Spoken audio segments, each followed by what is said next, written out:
অফিসাররা এসে যখন পরিষ্কার করতে বলেছে তালা। শিক্ষা ব্যবস্থা কোথায় পৌঁছে গেছে বুঝতে পেরেছেন তো? কলেজ ইউনিভার্সিটিগুলো রিসর্ট তৈরি হয়ে গেছে, রেস্টুরেন্ট হয়ে গেছে। এটাই তো চলেছে। কোনো ইউনিয়ন নেই, কেউ যেতে পারবে না, ভর্তি হবে অনলাইনে করার ব্যবস্থার জন্য কত লড়াই করতে হয়েছে, তাও হয়নি। আর এই যে টাকা পাওয়া যাচ্ছে কেন? অনলাইনে যাতে না হয়, টাকা নেওয়া যায়। এক একটা কোর্সে ভর্তি করেন 30, 40, 50,000, 60,000 টাকা নেওয়া হতো। যে ভালো কোর্স আছে চয়েসেবল, টাকা দিয়ে ভর্তি করা হতো। বহু লোক হয়েছে, আমরাও বলেছি আগে এগুলো। আর সেটা প্রমাণ হচ্ছে টাকা তো উই খেয়ে যাচ্ছে, এত টাকা রাখার জায়গা নেই। ইউনিভার্সিটি কলেজে যদি এই পরিবেশ হয়, মেডিকেল কলেজে যদি ডাক্তারি ধর্ষিতা হয়ে যায়, কত নিচে নেমেছে আমাদের শিক্ষা ব্যবস্থা। আর সেটা মমতা ব্যানার্জি সব জানেন। তিনি 7খানা ইউনিভার্সিটির বিল পাস করেছেন। আমি 3 বছর ছিলাম বিধানসভায়, 16, 17, 18-তে। কটা ইউনিভার্সিটি হয়েছে?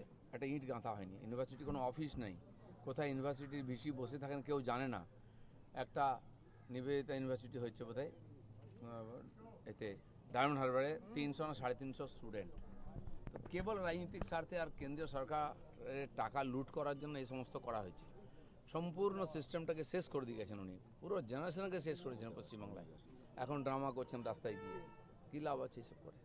আগ্নেয়াস্ত্র পাওয়া গেছে একটা কলেজের মধ্যে, আগ্নেয়াস্ত্র পাওয়া যাচ্ছে যেখানে হারমাদদের আড্ডা হবে, অ্যান্টি সোশ্যালদের আড্ডা হবে, সেখানে হাতিয়ার থাকবে, মদের বোতল থাকবে, বাকি সব কাজ। কসবা ল কলেজে কি হলো? ওদের পার্টিরই কর্মীকে নিজের পার্টির নেতাই ধর্ষণ করছে। এই তো কলেজগুলোর হাল। একটা দুটো প্রকাশ্যে এসে গেছে বলে আপনারা জানতে পেরেছেন, খবর করেছেন। প্রত্যেকটি ইউনিভার্সিটি কলেজে এই দুরবস্থা আছে। সেখানে পড়ার কোনো পরিবেশ নেই। বাবা মারা চিন্তা করতেন পাঠাবো কিনা কলেজ ইউনিভার্সিটির ছেলে মেয়েদেরকে, কী অবস্থা হবে। তাই এখান থেকে বাংলার বাইরে সব চলে যেত পড়াশোনা করতে এই পরিস্থিতির জন্য। দিলীপদা, শিয়ালদহ স্টেশনের আশপাশ থেকে দেখা গেছে গত 1 বছর, গত 2 বছরে ভুরি ভুরি আগ্নেয়াস্ত্র উদ্ধার হয়েছে। এবং সুরেন্দ্রনাথ কলেজের কাছ থেকে একবার নয়, একাধিকবার আগ্নেয়াস্ত্র উদ্ধার হয়েছে। এই কলেজগুলোকে কি কাজে লাগানো হতো? কলেজ ইউনিভার্সিটি যেখানে মানুষ সন্দেহ করবে না, সেখানে সবচেয়ে বেশি অকাজ কুকাজ হয়েছে।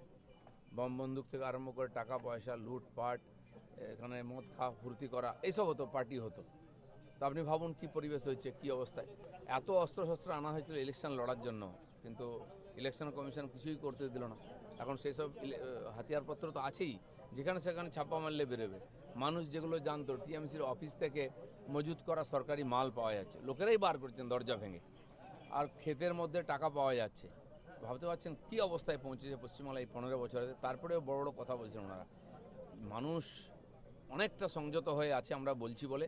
মানুষের আর ধৈর্যের বাঁধ ভাঙবেন না। এইসব ড্রামা বন্ধ করুন, ক্ষোভ বিক্ষোভ বাড়িতে যান। রাস্তায় শুয়ে পড়ে আর নাটক করছেন আপনারা। জীবনে তো রাস্তায় বেরোলেন না, খালি ড্রামা করলেন। 2 নম্বরই মাল, লোককে লুটপাট করে খেলেন, ফুর্তি করলেন ঠান্ডা করে। এখন এই বিক্ষোভ এইসব ড্রামা কেন করছেন? আজকে অন্নপূর্ণা ভান্ডার যোজনার উদ্বোধন। আদৌ কি দলটা টিকবে বলে মনে হচ্ছে আপনার? এ তো আমাদের আগে থেকেই জানতাম। আমি বলেছিলাম ইলেকশনের পরে হারলের দলটা খুঁজে পাওয়া যাবে না, কেবল পিসি আর ভাইপো থাকবেন। আর এই কথাটা দেখে নিন, 1-2 মাসের পরে পিসি ভাইপো ছাড়া টিএমসি বলে কিছু থাকবে না। আসলে টিএমসি থাকবে নাকি শিবসেনার মতো আসল টিএমসির নকল টিএমসির ঝগড়া চলবে? সময় অপেক্ষা করছে, দেখা যাক। আজকে অন্নপূর্ণা ভান্ডার যোজনার উদ্বোধন হবে। ফ্রিতে বাস যাত্রা মহিলাদের আমরা করে দিচ্ছি। অন্নপূর্ণা ভান্ডার শুরু হয়ে যাবে কয়েকদিনের মধ্যে। জির 125 দিনের কাজও শুরু হয়ে যাবে। সব প্রসেসের মধ্যে আছে, ফান্ড এসে যাচ্ছে। কিছু ফর্মালিটিস ছিল, সেগুলো পুরো হচ্ছে। এই মাসের মধ্যে ম্যাক্সিমাম প্রকল্প যেগুলো আমরা কথা দিচ্ছি জুন মাসে শুরু হয়ে যাবে। একদিকে যখন হকার উচ্ছেদ হচ্ছে, বিভিন্ন ফুটপাতের যারা উচ্ছেদগুলো করা হচ্ছে, ঠিক তখনই দেখা গেল যে কলেজ স্ট্রিটে একটি ভুয়ো খবর রটে গেছে যে দুপাশের যে বইয়ের দোকান সেগুলোও নাকি ভাঙা হবে। দেখুন, ভুয়ো খবর রটিয়ে মানুষকে খেপানো, ভয় দেখানোর চেষ্টা হবেই। কেউ ঘাড়বাবেন না, আর এই রটনাতে কান দেবেন না। সরকার একটা পলিসি ঠিক করেছে, ফুটপাত না থাকলে মানুষ যাবে কী করে। বৃষ্টির দিন আমি দেখেছি রাস্তায় জল জমে আছে, ফুটপাতে দোকান, মহিলারা পর্যন্ত বাধ্য হচ্ছেন কাপড় তুলে ওখান দিয়ে হাঁটতে। এটা কি কোনো সভ্য জগতে হয়? তার জন্য যদি ফুটপাত খালি করা হয় মানুষের হাঁটার জন্য, সেটাতে সমবেদনা বা কেউ চলে এসেছেন যারা টাকা নিয়ে বসিয়েছেন, তাদের কষ্ট হচ্ছে। ঠিক সেরকমভাবে রেলের প্ল্যাটফর্ম, সেটা ব্যবসা করার জায়গা নয়। আপনি সাউথ সেকশনে যান, নর্থ সেকশনে যান, কোনো প্ল্যাটফর্মে খালি জায়গা পাবেন না, দাঁড়াবার বসার জায়গা পাবেন না, আপনি নড়তে পারবেন না। আর ট্রেন এসে গেলে এত ভিড় হয়, সেখানে দাঁড়াবার জায়গা থাকে না, পড়ে যান লোকেরা। এগুলো যদি সরানো হয়, কেউ যদি বাধা দিতে আসে, তো তার উদ্দেশ্য নিয়ে আমাদের খুব সন্দেহ আছে। আর এগুলো নিজেরাই খালি করে দিন মানুষের স্বার্থে। বিনা প্রয়োজনে সরকার কাউকে কষ্ট দেবে না, কিন্তু মানুষের স্বার্থে, মানুষের প্রয়োজনে জীবনযাত্রা নির্বাধ করতে কিছুর কড়া ডিসিশন আমাদের নিতে হবে, আর সেটা সবাইকে মানতে হবে। দেবাশিস এবং শুভাশিস বন্দ্যোপাধ্যায়ের কথা অভিষেক বন্দ্যোপাধ্যায় জানতেন না? কার কথা জানতেন না?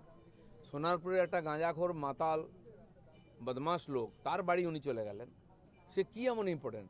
পাড়ার সবাইকে সে জ্বালিয়ে রেখেছিল, সবাই তার মৃত্যু হয়েছে, কারো কোনো কষ্ট নেই। সে কী করে মারা গেছে? মদ খেয়ে মারা গেছে, রাস্তায় পড়ে মারা গেছে, কেউ জানে না। সুসাইড করেছে কিনা, তার বাড়ি চলে যাচ্ছেন ড্রামা করতে। তো মানুষের ক্ষোভকে কেন উস্কে দিচ্ছেন আপনি? যদি সত্যি আপনার পার্টির কেউ মারা গিয়ে থাকে, কষ্ট হয়ে থাকে, বাড়ি ছাড়া, আমাদের মুখ্যমন্ত্রী বলেছেন লিস্ট দিন, পুলিশ দিয়ে সসম্মানে তাকে বাড়ি পৌঁছে দেবো। কোথাও পাচ্ছেন না, একটা মাতালের বাড়ি চলে গেলেন। যেমন লোক তার সেরকম স্ট্যান্ডার্ড, সেরকম তার নেতা কর্মী সব সেরকমই আছে। দিলীপ দা, আদি এবং নব্য তৃণমূলের লড়াই চলছে, মধ্যরাতেও দেখা যাচ্ছে কুণাল ঘোষ তিনিও পোস্ট করছেন ঋতব্রতকে নিয়ে, কটাক্ষ করা হচ্ছে। কটাক্ষ করুন, যাই করুন, এখন টিএমসিতে একজনের নেতা বেঁচে আছেন, তিনি হচ্ছেন কুণাল ঘোষ। তিনি দেশের জন্য লড়াই করছেন, রাস্তায় শুয়ে পড়েছেন, দিদির হাওয়া এখনও খাচ্ছেন। যারা দিদির হাওয়া খেয়েছে তারা কোথায় হাওয়া খাচ্ছে? জেলে এখন। এটা যেন খেয়াল করেন। আর আমার মনে হয় এই লাস্ট উইকেট চলছে, 9 নম্বর ব্যাটসম্যান নেমেছেন এখন ব্যাটিং করতে টিএমসির, যিনি কুণাল ঘোষ, যিনি টিএমসি হয়ে ব্যাটিং করছেন। কিন্তু আজকে তো দপ্তর বন্টন, কোনো হিন্টস দেবেন? দপ্তর বন্টন যেমন হিন্টস পেয়েছিলেন আপনারা শপথ গ্রহণের দিন, সেরকমই হিন্টস পাচ্ছেন। তো দপ্তর কে কী হবে মুখ্যমন্ত্রীর হাতে, আর কয়েক ঘন্টার পরে জেনে যাবে, টেনশন নেবেন না। Thank you.